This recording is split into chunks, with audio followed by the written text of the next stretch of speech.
Assalamu alaikum wa rahmatullahi wa barakatuhu. Is everybody awake? So we'll try it again. So the people that were there at the masjid last night passed the vibe check. You guys are failing the vibe check so far this morning. Let's try again. Assalamu alaikum wa rahmatullahi wa barakatuhu. Allahu Akbar.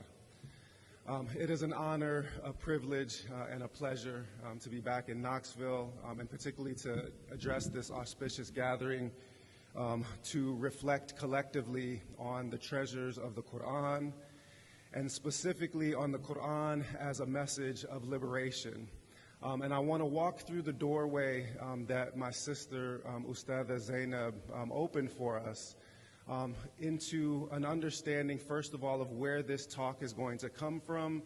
It's going to be rooted in my study and analysis, both as a historian and as a seeker of knowledge, of the way that West African scholars specifically have mined the spiritual resources of the Qur'an in order to be at the forefront of struggles to establish justice and liberation in the world.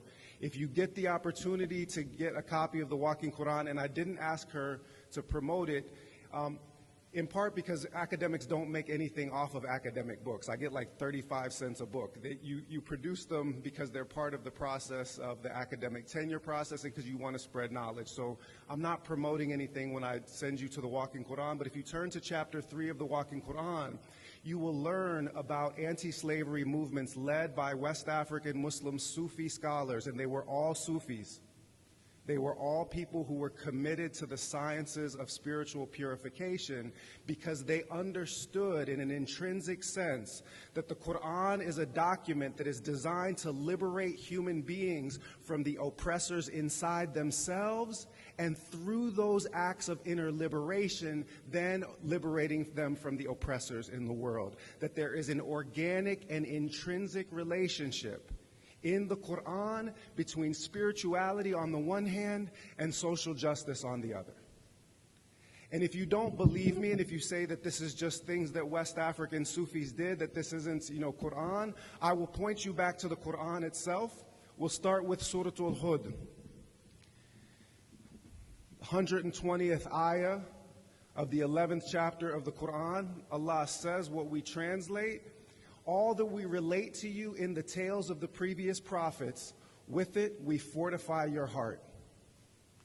Now, what does this mean? What does God relate to us in the stories of the previous prophets? Well, read through the Qisas al-Anbiya, the tales of the prophets that are in the Qur'an. And as a historian, I love to draw people's attention to the fact that the bulk of the word count in the Qur'an is dedicated to qisas, to stories, to history, to fortify our heart, and we'll come back to the nature of the heart in just a moment. But where do we find those prophets when we study the Qisas al-Anbiya? Where do we find them, peace be upon them all? We always find them struggling against the principal form of oppression in their time. When we are introduced to Sayyidina Ibrahim, alayhi afdal salatu wassalam, where is he? Face to face with Nimrod, the most powerful tyrant and oppressor on the face of the earth in his time. When we meet Sayyidina Musa, alayhi salam, he is an infant in a basket being floated down the Nile River, the most powerful river on the face of the earth, to the most powerful tyrants on the face of the earth. And when we find him back at Pharaoh's court as a man with his brother Harun at his side, two are standing against the most powerful empire on the face of the earth and toppling it. Where do we find Sayyidina Isa? Where do we find Sayyidina Yahya? Peace be upon them both.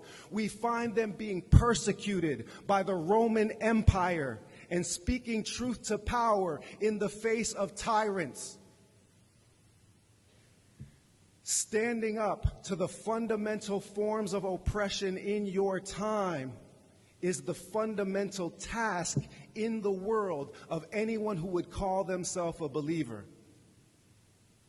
We find all of the prophets standing up against the principal oppression in their time because that's what makes them the people of God.